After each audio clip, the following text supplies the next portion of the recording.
Ini kita dah siap pasang 1, 2, 3, 4 lampu lah untuk kat master bedroom ni. Toilet dah siap dah? Okey. Kita tengok toilet pula.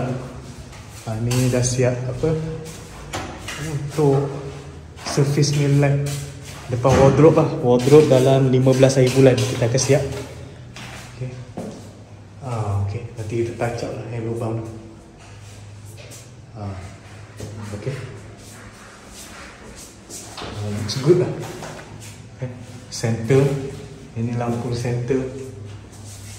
Okey, yang lampu ni pula sebab ada tu kita tak nak pakai dekat manhole tu lah.